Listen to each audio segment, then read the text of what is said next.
In the music business, it's the business that keeps the music alive. Today, we're happy to have with us someone who's actually in the music business, Al Lazard. Welcome to the show, Al. Thank you, thank you, thank you. So I'm excited to talk to you today and hear all about jazz, a genre that I really know very little about. Jazz. So if you could tell us how you got started in jazz. Well, I started playing music about 9 years old. My mom gave me a saxophone. I wanted to be a drummer, but she gave me a saxophone, and I started Moms playing. are that way. Man, she intercede big time. Yes. and so she loved the saxophone. Mm-hmm. That's why she got the saxophone. Okay. So I guess she knew I was going to bang on everything, so she gave me a saxophone.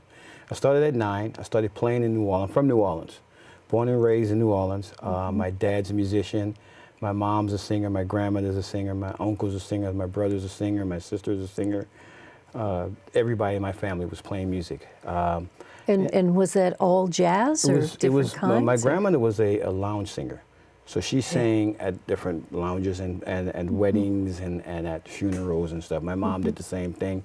My dad played bass drum. He was a grand marshal in New Orleans. There's things for parades. He did a lot of that. He also played clarinet. And so, yes, I started 9. At 14 years old, I was already playing in clubs and nightclubs in New Orleans. Yes, there was a club in New Orleans called Mason's, and I had to play, and then when we got finished playing, go sit outside because I wasn't old enough to stay inside the clubs. Mostly jazz. Okay. Mostly jazz. Mostly stuff that we play. We played by ear. We didn't play. I started playing jazz when I was about let's say 17. Okay. 17, I started playing jazz. Actually, I didn't like jazz. I was mostly R&B and funk music. And then I started playing jazz about 17 years old. So to you, what's one of the differences between R&B and funk and jazz? How would you describe them? Jazz is more improvisational. Okay. It's a lot more. R&B is more written, standard, played the way it is. Funk is funkier. It's got more of a funkier beat to it, but there's not a lot of improvisation to it. Okay. Jazz is 90% improvisational, and as you play the head of the music, and then you just improv, and you can't improv is not written. It's all from the soul. It's all from the heart, and that's what I started loving about jazz. When I went to college, I played with the teacher was Kid Jordan, and he was a saxophone player, and I just loved the way he played, and I just said, okay, I'm gonna start playing the saxophone even more, even though I still wanted to play drums. Yeah. But I had to play the sax, and I didn't have drums, so I started playing the sax even more, and I love jazz. In New Orleans, there's several different types of jazz. There's straight ahead, which is Miles Davis, John Coltrane, and then there's brass band jazz. And then there's Dixieland. I play all of them. So Dixieland. Tell me what Dixieland jazz is. Dixieland is like it's kind of like brass, but more of a straight ahead feel to it. It's not it's improvisational to it, but it's using a clarinet, maybe using a banjo, and it's more of a a little bit kind of like how would I put it? Just more straight ahead street music. In a sense, straight ahead, straight, written down music, where jazz itself, straight ahead jazz, is the head, and then you just improv. And what do you mean by the head? The way the song go. You play like the melody of the song, and then after that, you just improv. And then you go back to the melody and you close the song out. And then in brass music, you may not even play the melody. You just play to a beat, So it takes a good musician to improv like that. Yeah, it's in the soul. It's in your soul, it's in your bones, it's in your blood. The way you hear the music, the way you feel it. Improvisation, or you can't teach improv. I mean, a lot of people want to take jazz lessons. You can learn how to play the instrument. You can learn how to play the melody, but I can't teach you how to improv. Right. I can't teach you how to play what you feel. You have to play whatever you feel. It helps growing up listening to it, so you get more of a feel for how it's supposed to be. It helped a lot when I was around a lot of musicians. I was around music all the time. The neighbors played music. Everybody in my neighborhood in New Orleans played music. So I got to see the Olympic Brass Band. I got to see the Treme Brass Band. I got to hear all that. I got to hear my grandmother sing. I got to hear, you know, my uncles and them sing. So music for me was just a big thing in my family. It was huge. And if you didn't play an instrument in my family, they thought something was wrong with you. Yeah, So. that's kind of the way it is in my family, too. Yeah, if you don't play an instrument in our family. Yeah, something's wrong. You can play a great athlete, but if you don't play an instrument, you know. You got to sing or do something. Yeah, you got to do something. I agree. Do something. I agree. So you grew up in New Orleans, and in a very musical family and playing all kind of instruments. How did you get out to California? I moved to California not to play music, actually. I came to California because I was trying to get away from music. I had been playing so long. I moved here when I was 25. So I've been playing so long, and I got to see different sides of the music that I didn't want to be a part of. The drugs, when I was back home, and drugs were starting to become big, and crack was starting to become big, and a lot of musicians was doing crack and stuff. So I either was going to play music and become a crack addict or stop playing music and move away. So what I did was I actually moved away and put my horn down for 10 years. Wow. I stopped playing for 10 years because I said, well, let me just stop. California, I didn't know much. And somehow, the way I got back into it was I was at a church, and someone found out. I never told anyone I played music. And someone said, hey, I heard you play saxophone. I went, yeah, I play a little bit. I haven't played in a while. They said, we're having a talent show. Would you like to play? I went, I haven't played in 10 years. Probably pretty bad. I didn't even have a horn at the time. And so they gave me, let me borrow an alto saxophone to practice. And I practiced, and I kind of played the talent show, and I sucked. I mean, I was bad. I knew I was bad. I was really bad. But I made a vow. I said, I am never putting my horn down again. Ever again, ever again. From that day on, I started practicing. Every day I would come home from my job, and I would practice. I would wake up on Saturday mornings and practice all day, and then I started getting back into it in the Bay Area. No one even knew that I was even playing this. I even played saxophone or even toured. I toured with Ivan Neville. I toured with a couple of bands in New Orleans at 14, 15 years old. So no one even knew that I was a musician here. Yeah, I saw the list on your Facebook and other things of some of the musicians you've played with. It's a very impressive list. Yeah, and a lot of people didn't know that. And at the time I was married, my wife didn't even know that I even played with all these people, because I never even talked about it. I just kind of pushed it under the table and let it go. And so when I started playing again, I actually played one gig and somebody heard me. And then somehow someone got it back to New Orleans that I'm playing again. And then someone called me from New Orleans to play a gig, and I went back to New Orleans, and I played a little bit in New Orleans, and I came back. I was like, okay, I'm back in it now, and I'm not doing any drugs. Good. So it was good. It was good. Good. Yeah. So you're playing in multiple groups in the Bay Area, right? Right now I'm playing in about 3 groups. I have my group. It's called Lazard and the World Street Players. And that's the one that's to my heart. The World Street Players are with Gary Zalabach. He's from San Francisco. Craig Kleiman is from San Francisco. I have 2 drummers. I have one drummer named Melvin Leonard. He's from New Orleans, and he plays with me, and another drummer named Scott Wow, and a keyboard player named John Watson. And that's the one that's to my heart. And we are a New Orleans straight ahead kind of a funk jazz band. So we play straight ahead, funk and New Orleans funk. That's the band that does a little bit of everything. We mix it all together.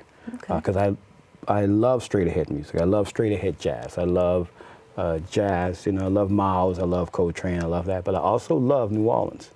So, and even though jazz is New Orleans, I love that New Orleans feel to music also at the same time. I also play with a New Orleans brass band called MJ Brass Boppers. Yeah, I've heard you play with them. Yeah. And that's the only band that's only real New Orleans, authentic New Orleans brass band outside of New Orleans.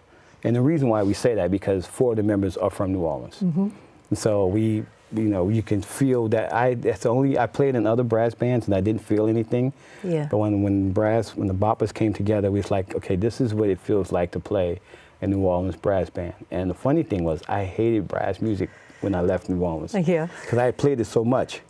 I was like, I'm not going to play it again. But again, it's in my blood, it's in my system. My dad played brass music, and it was all over the place. So it was in the house, and we played it on Saturday mornings. That's what we played. We didn't watch cartoons. We played brass music. Yeah. We get out and we dance, and we did all that. And then the other band I'm playing with is called a blues band, Love Light Blues Band. And we are in transition of putting together the bass player and everything, the guitar player. And so, yeah, I'm pretty busy in playing music, you know, and it's good. It's good. And the Bay Area is good for that because the Bay Area is very diverse and the music seems very diverse, you know. So are you playing mostly in San Francisco or mostly at Oakland, or? It depends. This weekend I'm in San Francisco with my band, Lazard and the World Street Players, at the Ocean AO House on Ocean Avenue. The brass band can go all the way from here to Oregon and play LA. We play all over the place. From Washington, we tour, we do everything, the brass band. And the blues band just played locally. But the brass band is the one that's taking me all over the place. And now we're working on a world tour, going to Europe and everything. Really? Yes. The MJ's band? MJ, yes, wow. yes. Where in Europe are you going? We're not sure. And they're working on the details, and they're working on us going back to New Orleans to play, because it would be exciting from a band that is not in New Orleans to come back and play some New Orleans stuff. So we are working on that too. And then we also have a project in Oakland called the Oakland Second Line Project, which is really good for Oakland, for bringing New Orleans music culture to Oakland, to the Bay Area, actually. So I think you have to explain what Second Line is, because you are in California. Yeah. Well, you know, Second Line, we always say first line is the parade that they have in New Orleans. New Orleans have Mardi Gras, and we have the Mardi Gras, and then we have a second line, which is, it comes after the first parade. Second line is the street music.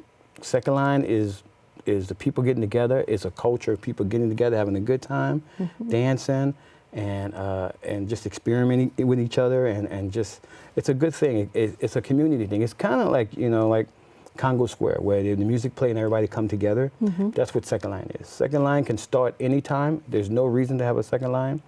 You don't have to have a reason, like a party. You can just say, hey, we're going to go march down the street, and people are going to come out of their house, and they're going to join you, and before you know it, you got a big party going on in New Orleans. So that's what Second Line is. Yeah, you know, I haven't made it to New Orleans yet, so I've got to go. Everything I've heard about it has been good, but I've been to a lot of places. I've just never made it to New Orleans. Okay. My kids want to go too. We keep saying it might be more fun when they're 21. Well, New Orleans, it might be fun with 21. I'm bringing my daughter down, who's in a couple of weeks, and she's always said the same thing. She says, Dad, is it going to be okay? It might be. New Orleans don't check IDs too much. Yeah. Sorry, Mom. Yeah. I think mine are also looking for the beignets. Oh, right? Yes, beignets and the hurricanes. Yeah. The beignets sound good. And the music. Yes. So we've got enough time. I was hoping you could tell me a little bit more, explain a little bit more about the different kinds of jazz. Okay. I think that for a lot of us, you know, I come more from a classical and other background.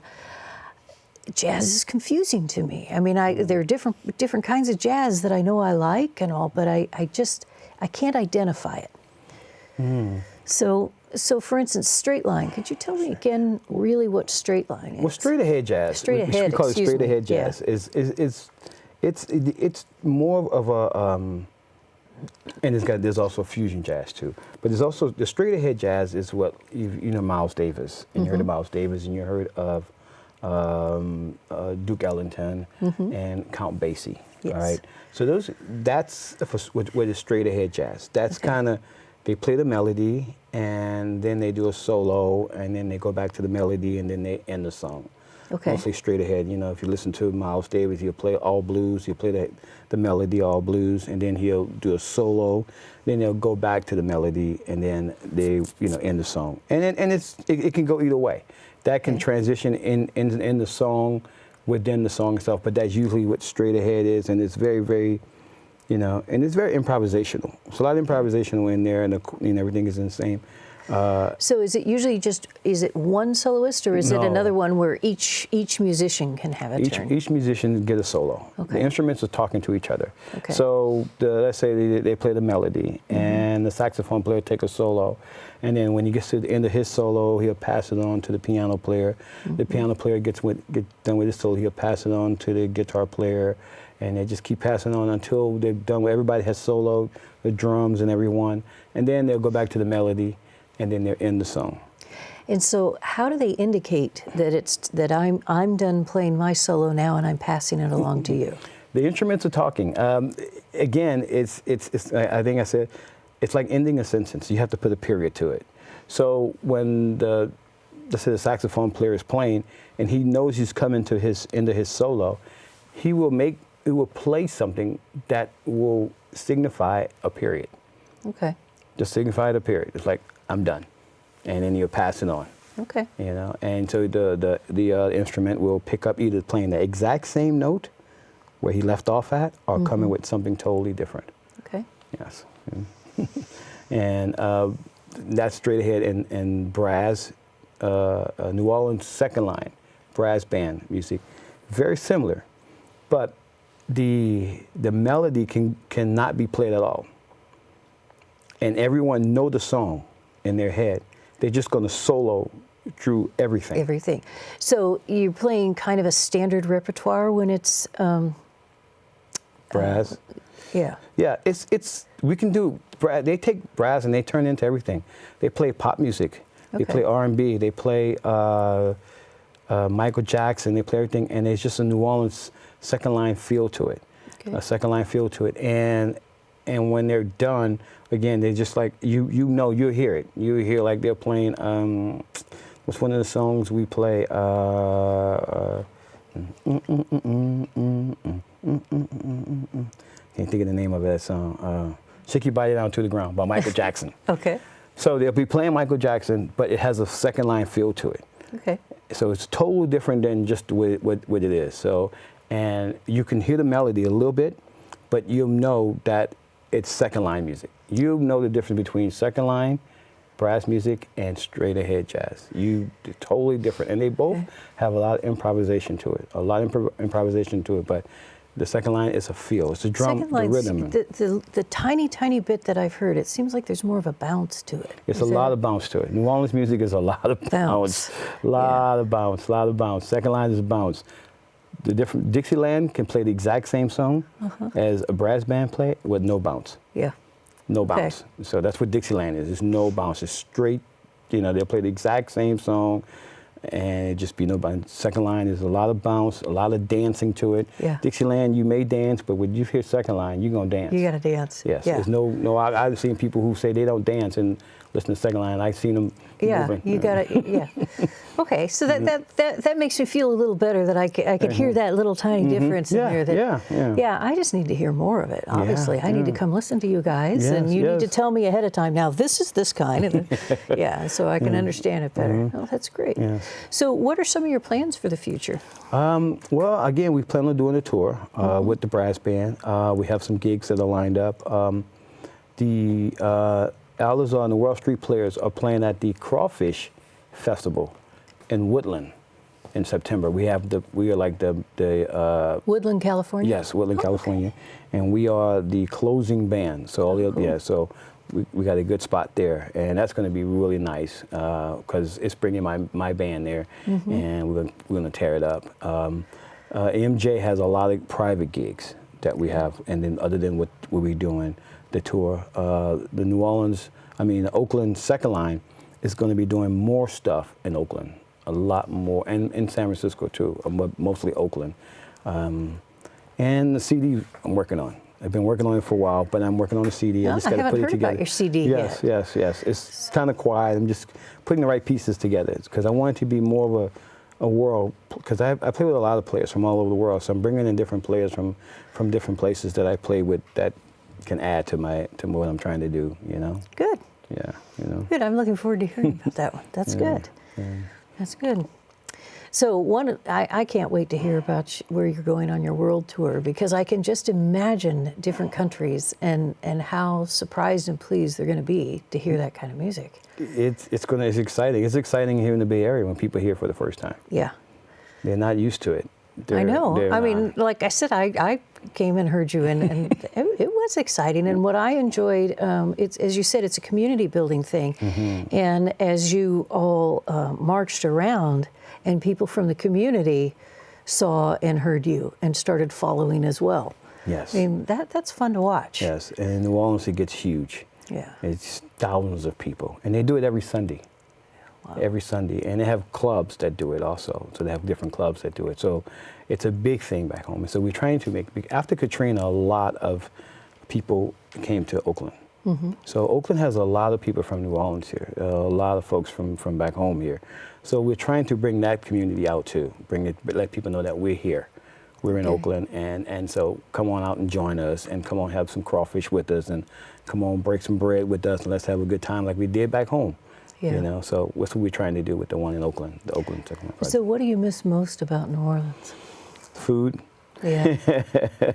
Food. You know, I love going home, but I can't stay there. I love going home. It's a great place to visit. It's a great place to have fun. It's a great place to play music. My nephew has a band now. He's been having a band for a while.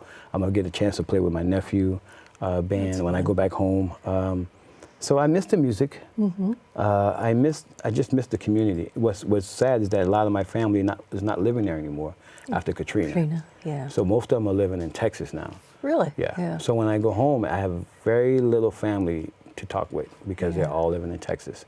So the thing now is just going out, and I'm like a tourist now. I'm like a tourist. So I know where to go, but a lot of places are closed. A lot of things are not there anymore. So it's still in the rebuilding stage of what I knew New Orleans to be. You know? So is there any effort to try to get the Bay Area community and the Texas community of New Orleans musicians and friends together? We are trying. We're trying. I mean, I'm going to Kentucky to play some music in June with some New Orleans folks in Kentucky. Some of them moved to Kentucky after Katrina, so now they have bands in Kentucky that plays New Orleans jazz, and this is straight ahead jazz. So we're doing some stuff in Kentucky. Texas, yes. Texas, a lot of people from New Orleans in Texas. So Texas has got a really foundation of New Orleans, and Texas don't like that because they like that Texas music. Yeah. So now they got some New Orleans. Yeah, the old thing, if you're going to play in Texas, you got to have a fiddle in the band. Right. Yeah. So Texas don't like this. They know that New Orleans, because now they do second lines in Texas now. I was watching something, I was like, oh, Texas is getting a little, New Orleans is starting to build up in Texas, so which is really, which is good. Yeah. Well, it's interesting that Katrina has had such an impact on people's lives in so many ways and has torn apart so many things. But at the same time, it's brought your music to people who might not have ever heard it. And certainly watching you all marching around there in Oakland and knowing that you're playing in San Francisco, it'll be interesting to see. I guess from a historical standpoint, music, how it intertwines with other kinds of music and what comes out of it. Because that's always been a thing with music, that as people spread out and they take their music with them, they create new forms. Yes. So it'll be interesting to see what comes out. In a lot of ways, that it is happening. Even in the rap, even in hip hop and R&B and everything, a lot of the producers that no longer live in New Orleans are now living all over. So when I listen to certain songs, like my daughter play a song, a rap or hip hop, I can hear the bounce in the music, and I can look and I go, oh, he's from New Orleans. Yeah. The producer's from New Orleans. I can hear different songs, like Beyonce just did a thing where it was from New Orleans, and what's his name? He did something that was from New Orleans. Everybody likes him. He's another rapper. He did some music from New Orleans. So you can hear that the influence is big now because of Katrina. Yeah. And so, yes, a lot of artists now are using New Orleans producers to help with the music. And it's influenced in everything. It's influenced the Bay Area. The Bay Area has influenced Texas. I'm hearing it all over the place. So it's And pretty soon in Europe too. yes. I mean, that's going to be exciting. Yes. I really that's going to be interesting to see how it's received in different areas. And they have some bands that already go to Europe. A lot of brass bands that do go to Europe. Just there's going to be a different brass band than they normally hear, because what we're playing is different than what they're playing even in New Orleans. We're still playing brass music, but it's a San Francisco way of doing it, not a true New Orleans way, even though we're still New Orleans. So it's going to be really good. It's going to be really good. So what's one of the differences in the San Francisco way versus the less bounce. less bounce? Okay. Less bounce. New Orleans brass is more bounce. And even with my band, even though I have to use a different drummer to get the bounce I want with my band. So I also wanted to ask you, how does it feel playing this music when you're not in New Orleans? I mean, your audience is not, your audience doesn't already know how to dance to it, is I guess what I'm really saying. It's, you know, I played a wedding on Saturday. I played a wedding Saturday. And the only people that love the music is the bride and groom because they requested it, right? Yeah. So no one else really know. Yeah. You know, they loved it. They was dancing. Everyone else was kind of. But they got introduced to it. Yeah, they got introduced to it. I think that's one thing that my daughter and I discovered recently is we were around some people that were just saying, you know, you got to move more to this music. You've got to move more, and I think that's the same kind of thing with the New Orleans jazz. You got to learn to do the bounce. Yeah, you got to learn it, and it was cool because by the end of the set, people were dancing. Good. Yes. So yes, they were a little shocked that okay, this is what's happening, and they had a brass band at their wedding, and it was the bride and groom was loving it, and they had the umbrellas, and they were having a good time, and and then people were like watching them, and then towards the end, it was like, okay, everyone was getting into it. Everyone was getting into it. Well, I hate to say it, but we've got to go now. I wanted to thank you very much for coming out and telling us all about jazz and what you're doing as a musician. I really appreciate you coming on the show. Thank you. Thank you for having me.